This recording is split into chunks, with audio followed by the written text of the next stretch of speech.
विनय कटियार उस समय राम जन्मभूमि आंदोलन के हीरो की तरह थे। बजरंग दल के राष्ट्रीय अध्यक्ष थे, अशोक सिंघल जी के कृपा पात्र थे, मंदिर आंदोलन के सारे नेताओं के वो चहेते थे। एक तो पिछड़ी जात से आते थे, इसलिए उनको विशेष महत्व दिया गया था।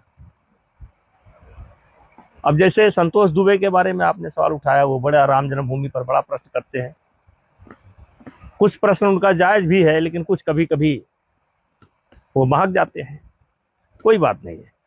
लेकिन इसमें जितने लोग राम जन्मभूमि आंदोलन से जुड़े थे, वो इस मुद्दे को अगर उठाते हैं तो इसको सरकार को गंभीरता से लेना चाहिए। जैसे कहते हैं कि बिना धुआं के कोई आग नहीं निकलती है, तो ये राम जन्मभूमि चंदा प्रकरण का जो धुआं निकल रहा है, इसमें कुछ ना कुछ तो सच्चाई है। अब सरकार इसको देख रही है, मुझे पूरी उम्मीद है क्योंकि ये ट्रस्ट तक सीमित नहीं रह गया है, इसकी उंगली उठ करके जा रही है केंद्र सरकार के ऊपर, इसकी उंगली उठ रही है अब प्रदेश सरकार के ऊपर।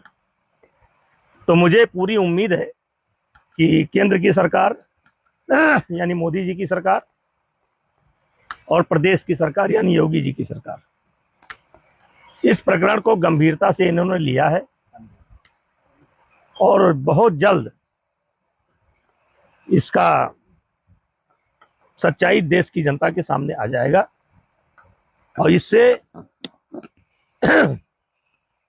बहुत झटका लगा है।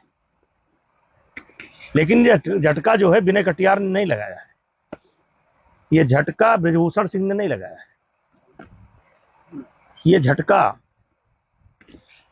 ट्रस्ट से जुड़े लोगों ने ही लगाया है। जिस तरीके से दस्तावेज पेश किए जा रहे हैं, जिस तरीके से अयोध्या में बहुत कुछ हुआ, मैंने पहले दिन भी बोला था कि कहूँगा तो नुकसान में आ जाऊंगा। कुछ लोगों ने मेरे ऊपर व्यंग भी किया कि देखो पोल खुल गई, डरपोक है। अरे भाई, मेरे बोलने से क्या होगा? अब तो पाला ये सरकार के पाले में है और मुझे पूरी उम्मीद है कि सरकार इस पर को गंभीरता से लेगी और कार्रवाई करेगी। अयोध्या में जो हुआ बहुत अच्छा नहीं हुआ है। आखिर अयोध्या हम क्यों हारे? क्या इस बात की विवेचना होगी कि अयोध्या क्यों हारे? आए कोई मेरे साथ बैठे, मैं बताऊंगा अयोध्या क्यों हारे, ये अगल बगल की सीटें क्यों हारे। इसमें अयोध्या का बहुत बड़ा रोल है। अयोध्या से जहां फायदा होना चाहिए वहां नुकसान हो गया। जाने दीजिए। क्या आपको अभी मिथिलेश नंदनी जी ने एक आवाज उठाई थी, उनके आवाज उठाने के बाद 53 रास्ते खोले गए, 53 बैरियर हटाए गए। इसके पहले 18 बैरियर हटाए गए। जब मोदी जी का कार्यक्रम था, नृपेंद्र मिश्रा जी व्यवस्था के लिए आए थे, उस समय अयोध्या के लोगों ने शिकायत की थी। उस समय 18 ऐसे रास्ते जिन पर दीवार चुनवा दी गई थी। आखिर ये क्या हो रहा था अयोध्या में? ये अयोध्या को कैद करके क्यों रखा गया? चाहे हमारा देवीपाटन मंडल हो, चाहे बस्ती मंडल हो, चाहे गोरखपुर मंडल हो, चाहे आजमगढ़ हो, चाहे बाराबंकी हो, इनको अयोध्या से अलग क्यों कर दिया गया? इसका जवाब कौन देगा? अब जैसे गेहूं की फसल कटी है, हर गांव से गल्ला जाता था, अपने अपने मंदिरों को भूसा जाता था, गेहूं जाता था। ये 5, 6, 7 साल के अंदर सारी परंपरा बंद हो गई क्योंकि रास्ता ही बंद था। ये कौन किया?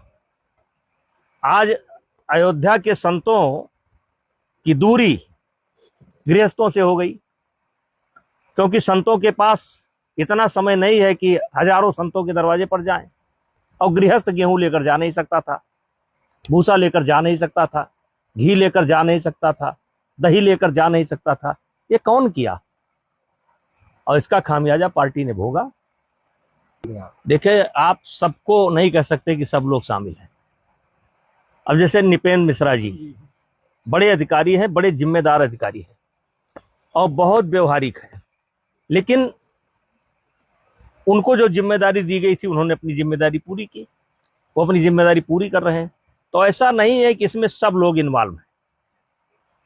सब लोगों को गाली देना, सब लोगों की आलोचना करना, ये सही नहीं है। नृपेंद्र मिश्रा जी ने कहा कि ये हम निर्माण से जुड़े थे, ये अंदरूनी अब आ गया, उनका बयान आ गया। नृपेंद्र मिश्रा जी को मैं बिल्कुल निर्दोष मानता हूँ। क्या सरकार जो उचित समझेगी सब कराएगी।